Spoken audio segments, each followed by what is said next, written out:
Alléluia. Merci au pasteur Jean-Christophe pour l'invitation.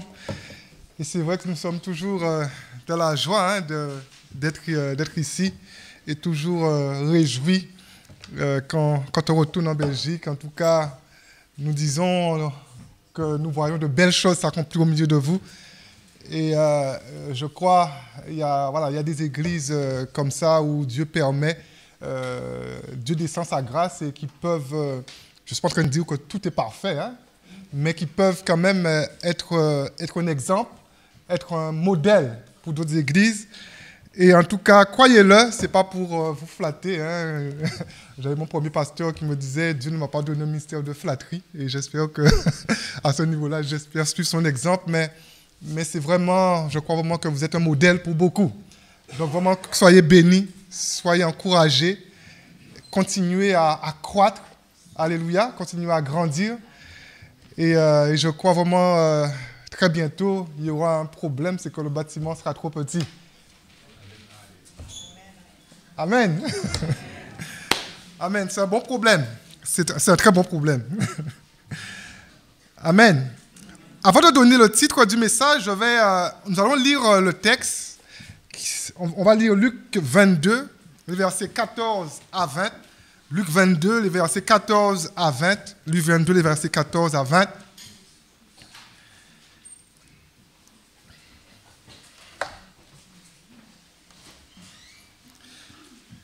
L'heure étant venue, il se mit à table et les apôtres avec lui et leur dit: j'ai désiré vivement manger cette Pâque avec vous avant de souffrir, car je vous le dis, je ne la mangerai plus jusqu'à ce qu'elle soit accomplie dans le royaume de Dieu. Et ayant pris une coupe et rendu grâce, il dit: prenez cette coupe et distribuez-la entre vous, car je vous le dis, je ne boirai plus désormais du fruit de la vigne jusqu'à ce que le royaume de Dieu soit venu. Ensuite, il prit du pain, et après avoir rendu grâce, il le rompit et leur donna, disant: ceci est mon corps qui est donné pour vous. Et ça, c'est vraiment... Rappelez-vous de cette phrase: faites ceci en mémoire de moi. Faites ceci en mémoire de moi. Ensuite, il prit il prit de même la coupe après le souper, et la donna en disant: cette coupe est la nouvelle alliance en mon sang qui est répandu pour vous. Faites ceci en mémoire de moi. Et aujourd'hui, le titre du message de ce matin: faire exister Jésus au travers de notre sanctification. Et on va parler vraiment de sanctification. Et souvent, quand on dit le mot sanctification, je sais, les chrétiens pensent tout de suite en fait à prendre des claques. Mais je crois vraiment que la sanctification, c'est une bonne nouvelle. La sanctification, ce n'est pas une thématique, en fait, qui nous condamne, mais je crois vraiment que la sanctification, c'est une thématique qui nous libère. Et je pense que quand j'ai réalisé, en fait, que l'importance de la sanctification, je pense que vraiment, ça m'a libéré de beaucoup de choses, et c'est en train de me libérer de beaucoup de choses. La sanctification, quelque part, c'est, comment le dire, c'est... Moi, j'aime la thématique de la grâce. J'aime prêcher la grâce. Et je crois en la grâce. Mais en même temps, je ne crois pas en la grâce qu'on dit bon marché. Cette forme de grâce où nous voulons les bénéfices de la foi sans forcément porter la croix. Je crois que c'est Spurgeon, je ne suis pas sûr, mais je crois que c'est lui qui disait en fait qu'aujourd'hui, on est dans une société en fait qui nous habitue aux couronnes. Nous voulons tout le temps des couronnes, et on le voit, notamment sous les réseaux sociaux. Il faut être couronné, il faut être encouragé. Quand certains n'ont pas leur petit j'aime, ils font une petite grève de la faim, ils boudent leur mari, ils boudent ceux qui n'ont pas mis un petit j'aime, parce que on sort de cette société, on veut être couronné. On veut être couronné. c'est ce côté vraiment de compétiteur. Hein? On veut être compétiteur. Mais il y a quelqu'un aussi qui a dit que quand on est compétiteur, à un moment donné, on se retrouve tout seul, tout là-haut, et on meurt tout seul, tout là-haut. Hein? Vous voyez, parce qu'il n'y a pas vraiment de coopération. Mais je crois que la sanctification, vraiment, c'est vraiment ce chemin qui nous aide à marcher dans la grâce de Dieu. Alléluia. C'est un chemin de transformation et un chemin dont nous avons tous besoin. Et le message de ce matin vraiment sera orienté sur la sanctification. Et la sanctification, c'est une bonne nouvelle. Amen. C'est une bonne nouvelle. La sanctification n'est pas un thème pour, je dirais, nous achever. La sanctification n'est pas un thème pour nous tuer ce matin, mais plutôt est destinée à nous aider à vivre notre liberté en Jésus par cette sanctification qui est l'œuvre du Saint-Esprit en nous. Et par cette œuvre du Saint-Esprit en nous, par cette sanctification, nous pouvons guérir de beaucoup de blessures. La sanctification nous aide vraiment à guérir de beaucoup de blessures. Et en même temps, la sanctification nous aide à éviter des blessures. Parce que quelque part, il y a un changement qui s'opère en nous. Et vous savez, en fait, on dit souvent, en fait, quelqu'un de blessé va blesser les autres. Et quelque part, la sanctification nous aide nous-mêmes à guérir. Et en étant guéri, en fait, on fait moins de mal autour de nous. Mais on va essayer de voir ça. C'est beaucoup de choses, mais je ne vais pas dire trop ce matin. Mais la sanctification est un thème très encourageant pour chacun d'entre nous. Et Dieu veut que par la sanctification, que les choses, surtout, et rappelez-vous ça, la sanctification, c'est Dieu qui veut que les choses aillent mieux pour toi. C'est Dieu qui veut qu'en sortant de ce culte, que tu te portes mieux. C'est Dieu qui désire, en fait, en sortant d'ici, en fait, que tu aies saisi une victoire. Qu'une zone de ta vie soit guérie, soit touchée, en fait, par l'action de son esprit. Et ma prière ce matin est que personne ne sorte de cette salle sans au moins allez, on va dire pas, mais sans au moins un besoin de sanctification. Peut-être qu'on vient à l'église, on ne se rend pas compte, il n'y a jamais eu de besoin de sanctification, mais ma prière, en fait, c'est que nous tous ensemble, nous puissions vraiment réaliser et apprendre à laisser le Saint-Esprit nous pointer des zones dans nos vies. Vous savez, je dis souvent, j'ai vraiment besoin que le Saint-Esprit, parce que sinon, croyez-moi, je ne les vois pas. Mais j'ai besoin que le Saint-Esprit me pointe des zones dans ma vie. Et je vais dire quelque chose, et après on va voir le message. Réaliser le message de la sanctification aussi, c'est réaliser aussi, mes frères et mes sœurs, en fait, parce qu'on a parfois l'idée, en fait, oui, mais je n'ai pas besoin de sanctification parce que le péché a été, on a classifié, en fait, grand péché, petit péché, moyen péché, mais tout péché est péché. Et c'est pour cela qu'on doit le réaliser. Vous savez, je vais vous confesser quelque chose, je suis quelqu'un. Je peux avoir un grand besoin de sucre. Donc, je peux manger beaucoup de sucre. Mais aujourd'hui, la science dit que le sucre n'est pas bon. Mais en même temps, la parole de Dieu me demande, moi qui mange beaucoup de sucre, de prendre soin du temps du Saint-Esprit. Donc, en fait, je n'ai pas trompé ma femme. Je n'ai pas volé. Je n'ai pas tué. Mais quand je tombe sur ce beau paquet d'1 kilo de sucre, de bons bonbons là, et que je les avale en moins d'1 heure, est-ce que je n'ai pas un petit peu besoin de sanctification?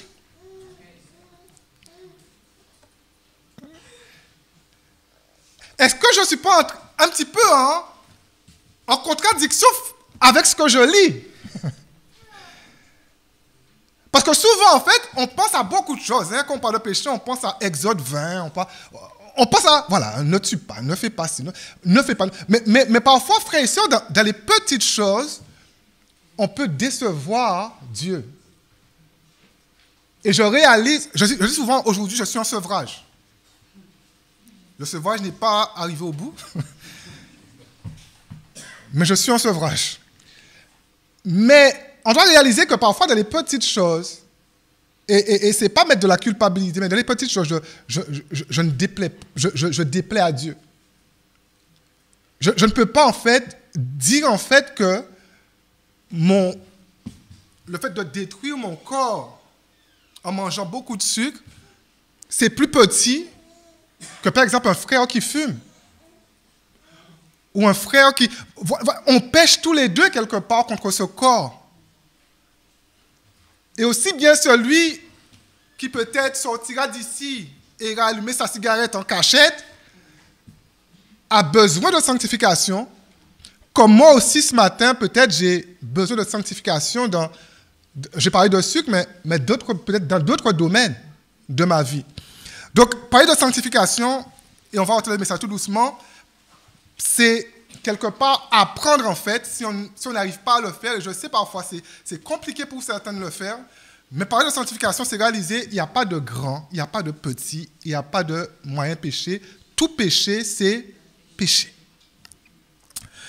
On va lire Hébreux 12, 14, Hébreux 12, 14. Hébreux 12, 14. Hébreux 12, 14. Recherchez la paix avec tous et la sanctification, sans laquelle personne ne verra le Seigneur. Recherchez la paix avec tous et la sanctification, sans laquelle personne ne verra le Seigneur. Personne ne peut voir Dieu sans passer par cette case de sanctification. Et je vais le rappeler plus tard dans le message parce que refuser la sanctification, frères et sœurs, c'est être quelque part orgueilleux et c'est se dire en fait que je suis parfait. Et on va le voir tout à l'heure, mais si on le dit qu'on est parfait, en fait, on ne peut pas aller au ciel. Parce que quelque part, tant qu'on vit ici-bas, on se bat contre des choses. On se bat contre des idées. On se bat contre des faits qu'on pourrait commettre. Donc, en ce sens, nous avons tous ce matin besoin de sanctification. Et ce texte nous montre clairement que chaque chrétien est appelé à vivre dans la sanctification. C'est-à-dire dans ce processus qui est destiné à nous transformer. Alléluia.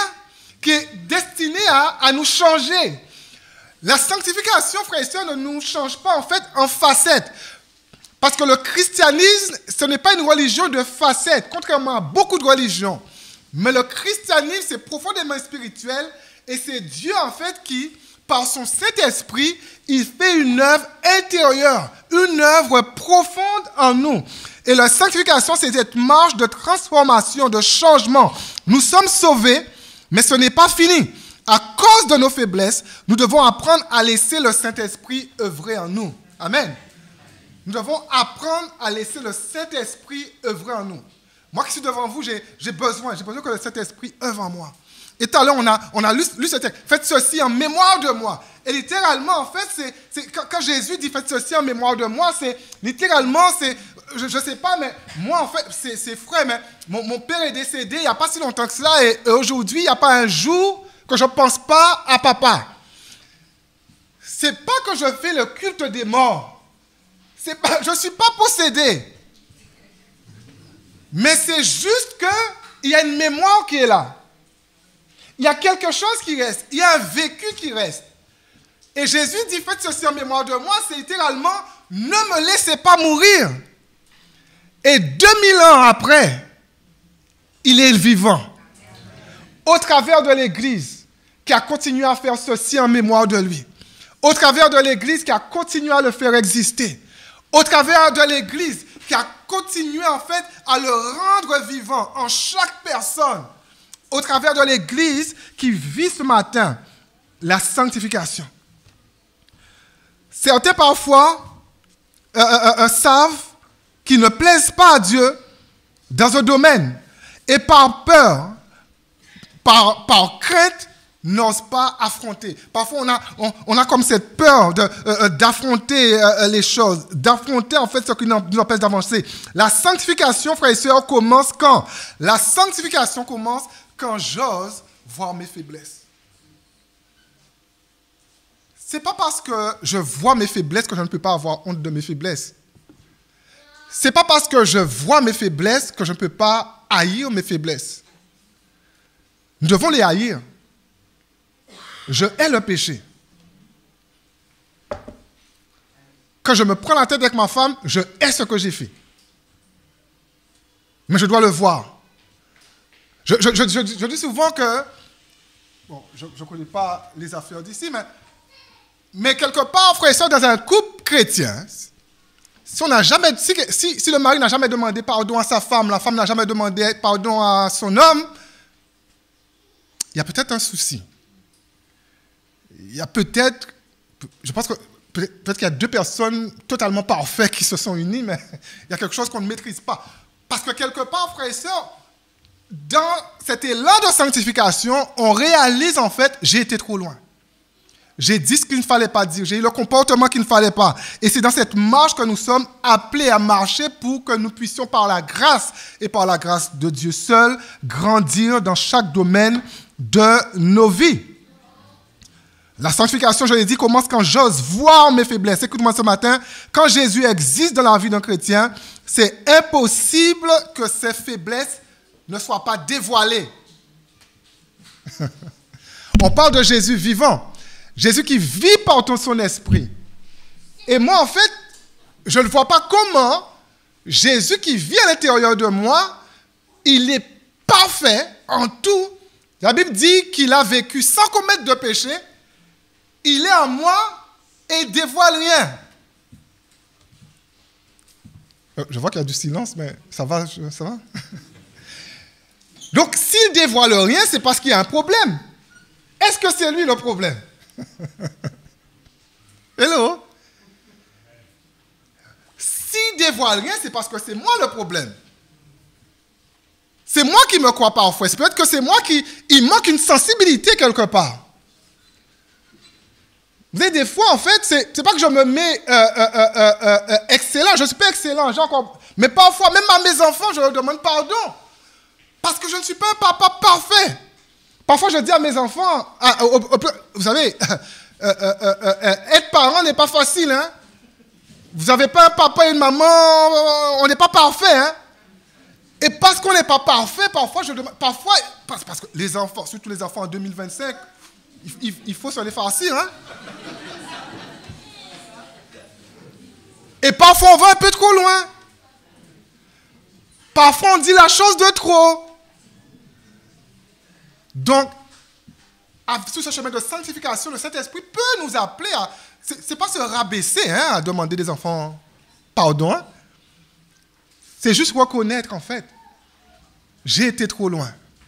J'ai dit la parole de trop. Et le Saint-Esprit nous le dévoile. Quand Jésus existe dans la vie de chrétien, on voit nos faiblesses. Jean 1:8 nous dit, si nous disons que nous n'avons pas de péché, nous nous séduisons nous-mêmes et la vérité n'est point en nous.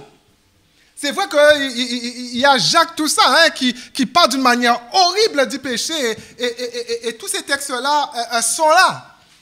Mais quelque part, il y a aussi une sorte d'équilibre. Hein. Il y a l'apôtre Paul, à un moment donné, l'apôtre Paul, il dit je fais le mal que je ne veux pas faire et je ne parviens pas à faire le bien que je veux faire. Mais à un autre moment de la Bible, on dirait qu'il est spirituellement un peu plus haut. Et avec le péché, on a l'impression qu'il est dans le ciel. Mais parfois, il n'est pas dans le ciel. Comme nous ne pouvons pas tout le temps être dans le ciel. Et c'est pour cela que nous avons besoin de reconnaître et de nous mettre sur cette voie de la sanctification.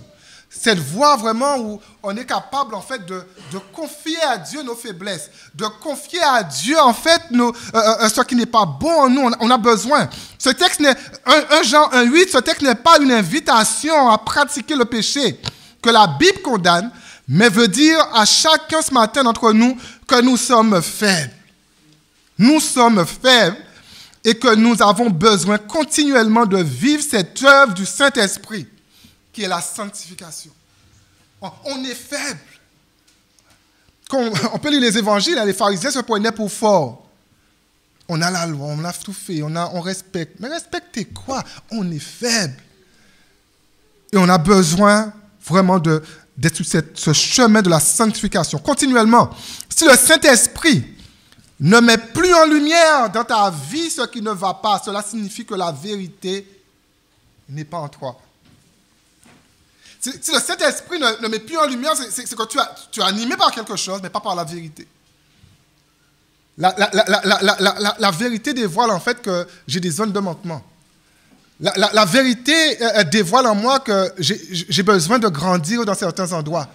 La vérité dévoile en moi en fait que je ne suis pas arrivé dans certains endroits. Et on a besoin en fait de cette sensibilité.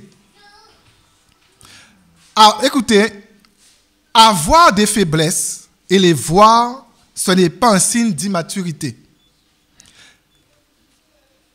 C'est ne pas les voir qui est un signe d'immaturité.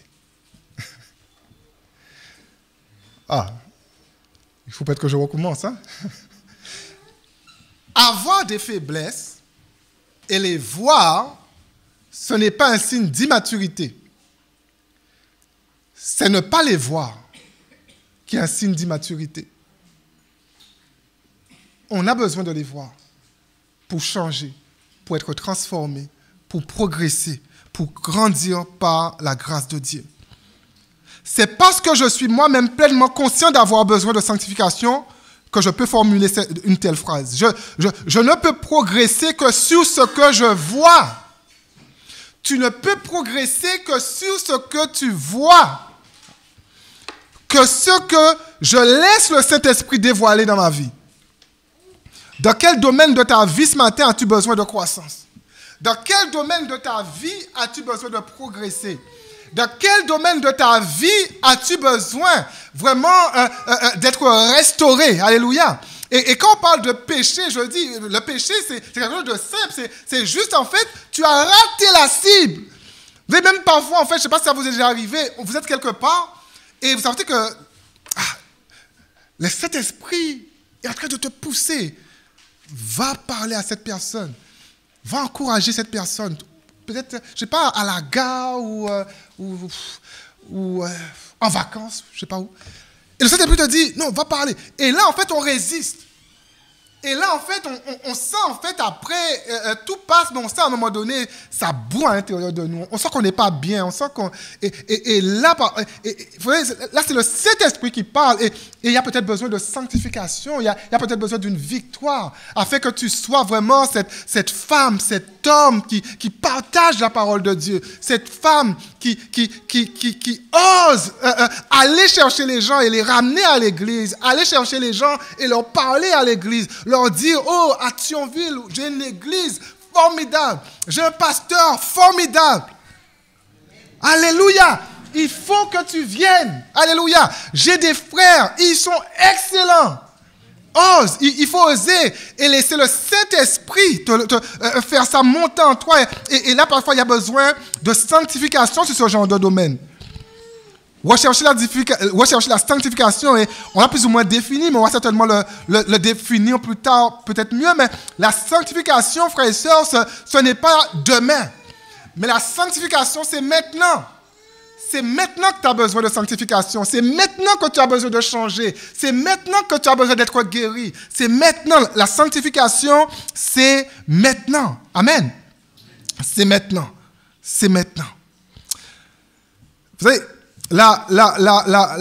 c'est pour cela que le légaliste, celui qui croit qu'il est sauvé à cause de sa perfection, je vais dire quelque chose vraiment, ça peut paraître horrible, mais malheureusement c'est vrai. Le légaliste, celui qui croit que je peux être sauvé au travers de ma perfection, il a un billet pour l'enfer. Parce que c'est faux. On ne peut pas être sauvé par notre perfection. On est sauvé, on l'a lu tout à l'heure, hein, on est sauvé parce que lui, il a tout accompli. On est sauvé parce que lui, il est parfait. Et quand Dieu me regarde, Dieu voit la perfection de Christ, pas ma perfection. Et là que je réalise ça, je suis capable en fait de dire que Christ est mort pour mes péchés passés, mes péchés présents et mes péchés futurs. Mais est-ce que ça ne veut pas dire que je ne dois pas régler mon histoire avec les péchés présents. Oui, je dois les régler. Par ce chemin de la sanctification. Par ce chemin, vraiment, où je laisse le Saint-Esprit travailler en moi. Alléluia. Faites ceci en mémoire de moi. Quand nous faisons exister Jésus dans nos vies, sa sainteté ne peut que nous rappeler à quel point que nous sommes faibles et comment nous avons besoin de son assistance au travers de la sanctification. Celui qui se sanctifie refuse tous les jours de commencer la journée avec les faiblesses de hier. Refuse tous les jours de commencer la journée en fait avec les échecs de hier. Refuse tous les jours, c'est vraiment un refus, c'est vraiment parce qu'il y a des victoires. La sanctification ne s'attend pas les bois croisés, mais la sanctification se recherche, il y a une poursuite. Rechercher dans Hébreux 12, 14 implique un engagement, je m'engage, je travaille à cela, il y a quelque chose qui se passe, implique un engagement personnel, une recherche, une détermination, un zèle. Un zèle. Désirons-nous ce matin être changés? Désirons-nous ce matin être transformés? Désirons-nous ce matin une victoire sur une situation? Une situation peut-être que tu ne peux pas dévoiler à haute voix, mais est-ce que tu désires vivre une sanctification dans un domaine de ta vie? La sanctification, c'est Dieu qui nous met à part. C'est Dieu qui nous met à l'abri, mais pourquoi? Pour sa gloire, alléluia, pour que lui soit vu. Alléluia, c'est Dieu qui nous met à part. Il nous met à part pour que nous puissions lui plaire, le servir, le ressembler. La sanctification, oui, implique Dieu, implique le Saint-Esprit, mais nous implique aussi. On est aussi impliqué. Il implique l'engagement de la grâce de Dieu sur nos vies, ainsi que notre engagement personnel. On a besoin de dire, oui Seigneur, je reconnais. Je reconnais vraiment tel domaine de ma vie, ça ne va pas, ça ne marche pas. Et Seigneur, j'ai besoin de changement, j'ai besoin de restauration, j'ai besoin que tu fasses quelque chose en moi. J'ai vraiment besoin de toi. Seigneur, aide-moi. On a besoin que le Saint-Esprit nous montre des domaines de changement, qui ont besoin de changement, de transformation dans nos vies. La sanctification, ce n'est pas pour nous dire que nous sommes faibles, que nous sommes des bons à rien. Ce n'est pas pour nous dire que nous ne plairons jamais à Dieu, mais plutôt pour nous dire que Dieu nous aime. La sanctification nous dit ce matin que Dieu nous aime et que si nous lui donnons accès, je dis bien accès à nos faiblesses, il nous aidera à nous relever. Vous allez tomber, c'est profondément humain. Mais être relevé, c'est divin. Alléluia. Être relevé, c'est divin. Et je crois vraiment que quand Dieu relève, il relève. Quand Dieu relève, il relève. La sanctification, sans laquelle personne ne peut voir Dieu. Dans la sanctification, il n'y a pas de mérite. La sanctification, c'est Dieu qui ouvre nos cœurs. C'est Dieu qui ouvre nos cœurs quand on décide par la foi de renoncer à certaines choses qui ne le glorifient pas. Il a agi en nous mettant à part, c'est-à-dire il nous faut entrer dans une vie de communion de plus en plus profonde avec lui. C'est ça la sanctification. On est mis à part, mais de ce côté, on est mis à part, c'est vraiment, on rentre dans une communion de plus en plus profonde avec Dieu. La sanctification, c'est accepter que le pardon de Dieu pour une situation est une victoire sur cette situation. Alléluia. Le pardon de Dieu pour une situation est une victoire pour cette situation. Un texte qui met en lumière la sanctification se trouve en Jean 8, les versets 1 à 11. Jean 8, les versets 1 à 11. Jean 8, les versets 1 à 11.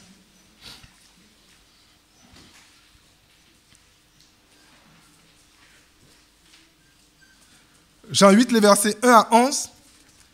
Jésus se rendit à la montagne des Oliviers. Mais dès le matin, il alla de nouveau dans le temple et tout le peuple vint à lui. S'étant assis, il les enseignait.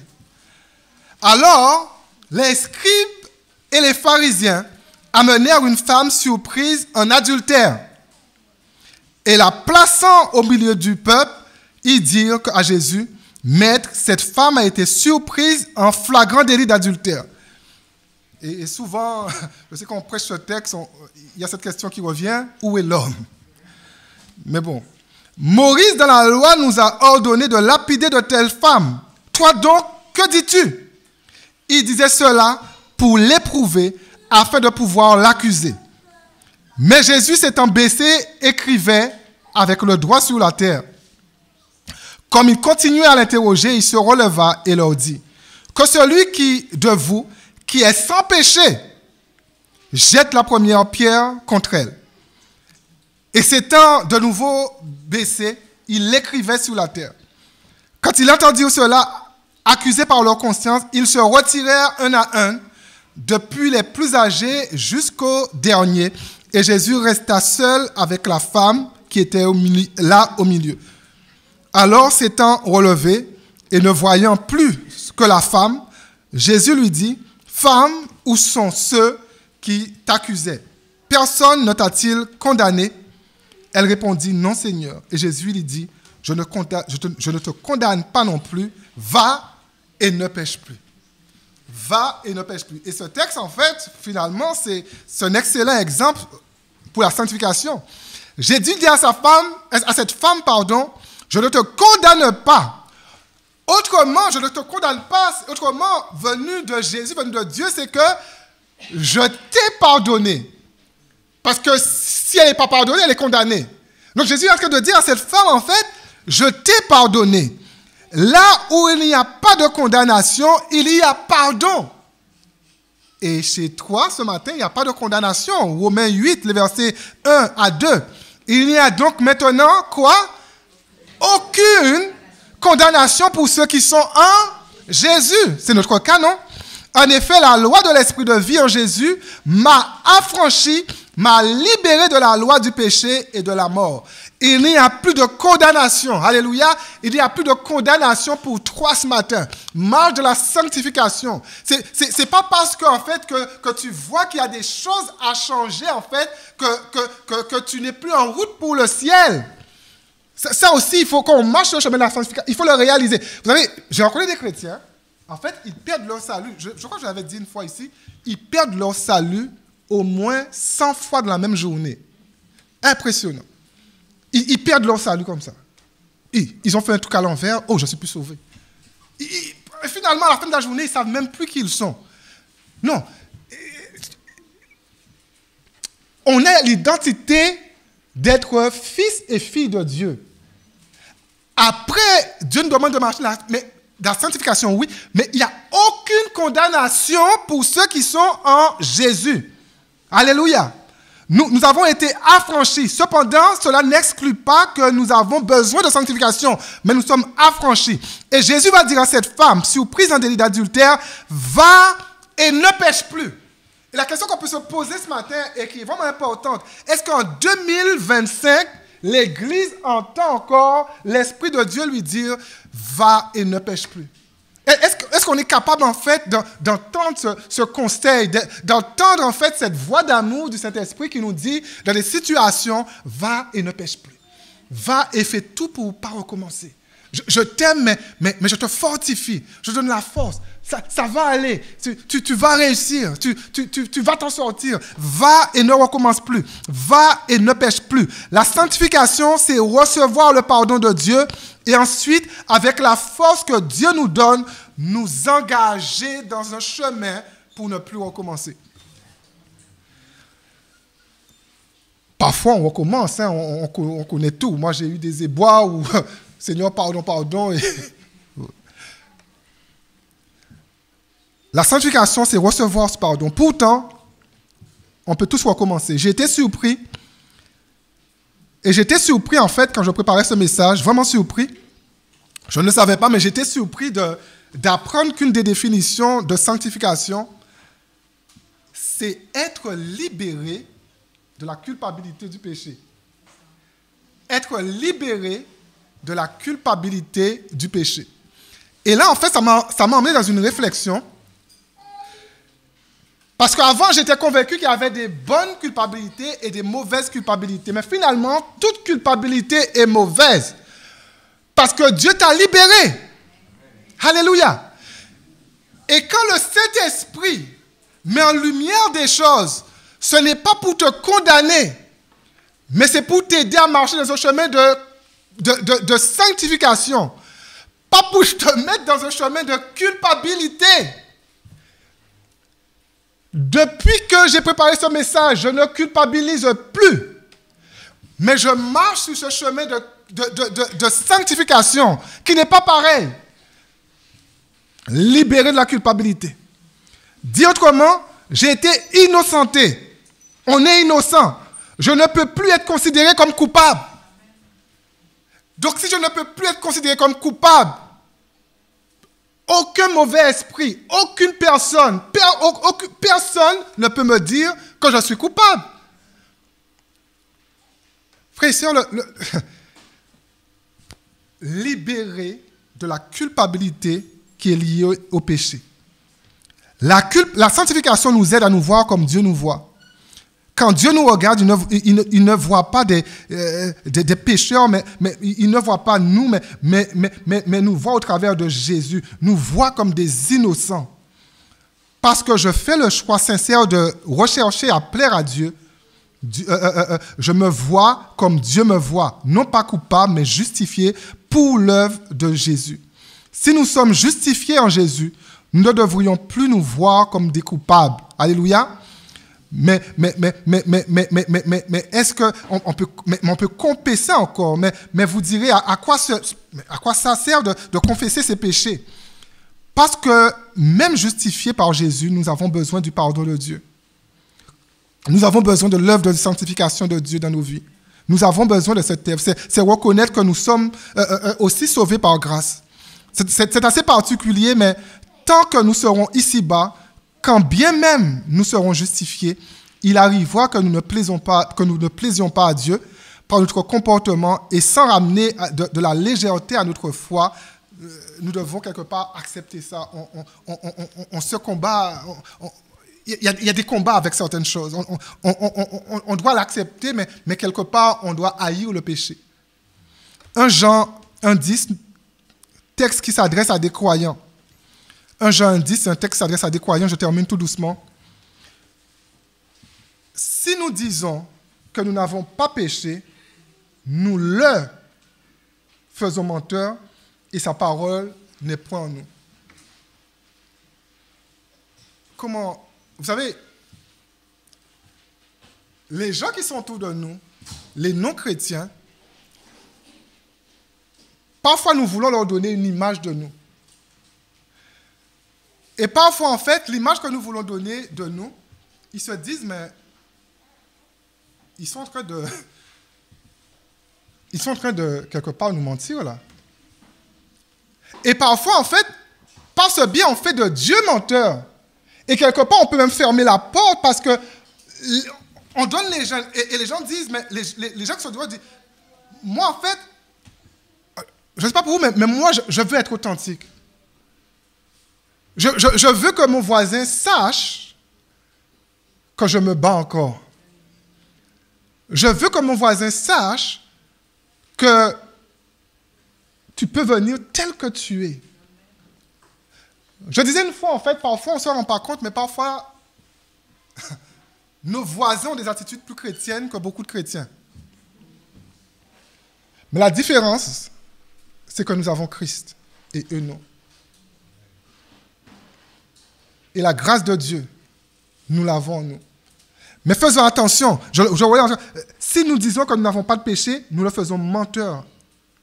Celui qui se croit parfait, parce qu'il n'a pas de péché, n'est pas crédible. D'ailleurs, dans beaucoup d'églises, ceux qui se croient parfaits, détruisent ceux qui confessent qu'ils ont des combats. Je ne sais pas si ici, non. Hein? Mais je sais que dans beaucoup d'églises, il y a des gens parfois qui se croient parfaits et qui détruisent ceux qui sont pas parfaits. Oh, tu as vu la sœur, tu as vu le frère, tu as vu... C'est un peu le truc... il voit en fait la paille dans l'œil de l'autre, mais il n'est pas capable de voir la poutre chez lui. C'est vraiment ça. Parce que quelque part, je me crois parfait. Je crois vraiment. Je crois vraiment. Et je le crois. Il y en a qui sont... C'est comme on dit ça. Parce qu'on dit ça, non, c'est des gens qui sont un peu... mais ça ne va pas là. Parce qu'ils croient en leur mensonge. Je suis parfait. Je suis le meilleur mari. Je suis le... J'ai jamais de problème à la maison. Je me suis jamais disputé avec madame. Oh, menteur. Menteur. On a tous nos combats et en faisant, on fait de Dieu lui-même menteur. Et les gens le voient. Et ça, c'est vraiment une parenthèse, mais les gens ont besoin de voir une église authentique. Pas une église qui joue avec le péché. Hein. Écoutez-moi, hein. Pas une église qui joue avec le péché, mais une église, des chrétiens qui sont authentiques. Des chrétiens qui sont en changement. Alléluia. Des chrétiens qui sont en devenir. Et nous le sommes ce matin par la grâce de Dieu. Si nous disons que nous n'avons pas de péché, nous le faisons menteur. Nous faisons de Dieu, de Jésus, un menteur pour notre génération, pour ceux qui veulent venir à Jésus. Ce matin, je ne sais pas quelle compréhension que tu as de ta perfection, mais en ce qui me concerne, je ne prendrai pas la responsabilité de faire de Dieu un menteur. Je ne prendrai pas la responsabilité d'être un obstacle pour ceux qui veulent donner leur vie à Jésus. Vous savez, des gens voient quand nous... les gens voient quand nous leur portons un message qui consiste à leur faire croire que nous sommes ce que nous ne sommes pas finalement. On leur porte un message et là, vous savez, c'est là comme la même chose. Hein. On va se marier et finalement, c'est un exemple, mais on ment sur la marchandise. Pendant tous les fiançailles, Manu... Elle a une image, c'est le mari parfait. Tu as menti sur la marchandise. Hein? Non, mais c'est vrai, il ne faut pas mentir sur la marchandise. Il ne faut pas mentir sur la marchandise. Parce qu'un jour ou l'autre, les gens le réalisent. Le voisin va voir, mais il m'a menti sur la marchandise. Il m'a dit ça, mais hier soir, j'ai entendu, la voix s'est élevée un petit peu dans l'appartement. Un petit peu. Mes frères et sœurs, nous avons besoin d'être ces gens authentiques. On a besoin de changement. On a besoin de changement dans nos cœurs. Il y a des zones qui ont besoin de changement. Et les gens le voient. Vous savez, depuis ma conversion par la grâce de Dieu jusqu'à aujourd'hui, je n'ai jamais cherché à faire croire aux gens que je suis ce que je ne suis pas. J'essaie d'être authentique. Et parfois on me dit, oui, mais les chrétiens vont se servir de ça. S'ils sont plus parfaits que moi, qui se servent de mes faiblesses? Allez. Mais je veux être authentique. Alléluia. Je suis un homme que Dieu a placé sur un chemin de progression et qui essaye, par l'aide du Saint-Esprit, de ne pas reculer. Et c'est le cas de chacun ce matin. Et ce matin, alors que Jésus existe dans nos vies, sa présence nous demande de marcher dans la sanctification. Et est-ce qu'on on pourra peut-être, juste peut-être se lever ensemble. Ce n'est pas un appel hein, à s'approcher, mais on peut peut-être se lever ensemble. Et peut-être par haute voix. Et peut-être que vous êtes venu ici et vous n'avez jamais pensé en fait à ce texte. Sans la sanctification, personne ne peut voir, personne ne verra le Seigneur. Vous n'avez jamais pensé aux choses. Et peut-être vous vivez votre vie chrétienne sans même le réaliser. Et ce matin, je crois vraiment que le Saint-Esprit veut vous faire réaliser ce matin que sans la sanctification, vous ne pourrez pas voir Dieu. Et ce matin, je crois vraiment que le Saint-Esprit veut ramener beaucoup d'honnêteté, veut ramener de la droiture, mais au travers de l'honnêteté. Peut-être ce matin, tu es venu vraiment et tu réalises vraiment qu'il y a des zones de ta vie qui ont besoin de changement. Des zones de ta vie qui ont besoin de changement pour que tu deviennes un meilleur mari, une meilleure épouse, un meilleur ami pour quelqu'un, un meilleur papa, une meilleure maman, un meilleur voisin, un meilleur collègue. Et je vais juste me taire 1 minute et à voix basse, dans le secret de ton cœur, parle à Dieu de tes faiblesses. Et ensuite, je vais prier, je vais laisser toute la place au pasteur. Parle juste à Dieu de tes faiblesses.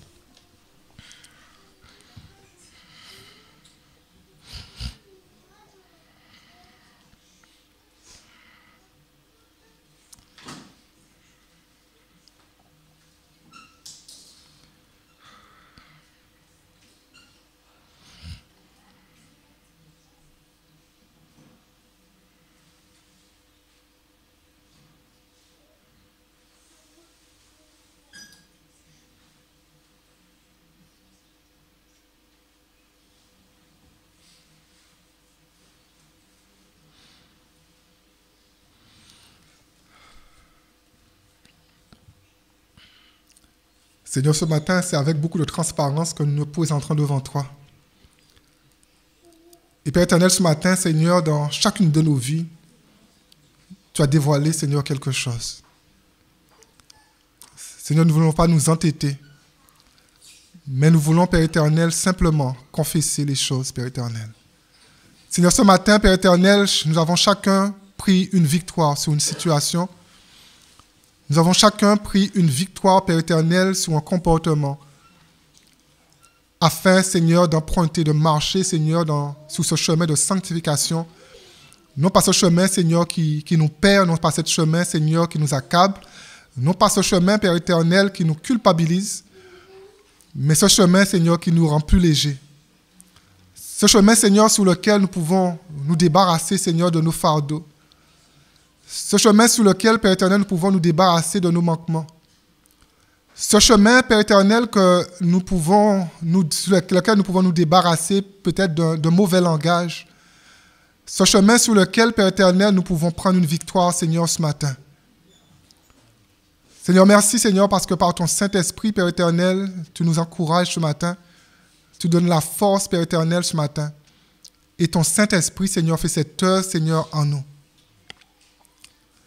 Père éternel, nous ne voulons pas voir, Seigneur, le péché partout, mais quand il est là, nous voulons le voir, Seigneur. Et sur ce chemin de la sanctification, nous voulons le traiter. Seigneur, ce matin, Père éternel, nous ne regardons pas aux autres, mais nous regardons le secret de nos cœurs. Seigneur, ce matin, nous ne regardons pas aux autres, mais nous regardons, Père éternel, à ce que tu nous as pointé du doigt. Et Seigneur, nous voulons juste, Père éternel, nous libérer de quelque chose, Seigneur, ce matin. Afin que, Seigneur, que ton nom soit glorifié. C'est dans le nom puissant de Jésus que nous t'avons prié pour ta gloire. Amen. Amen.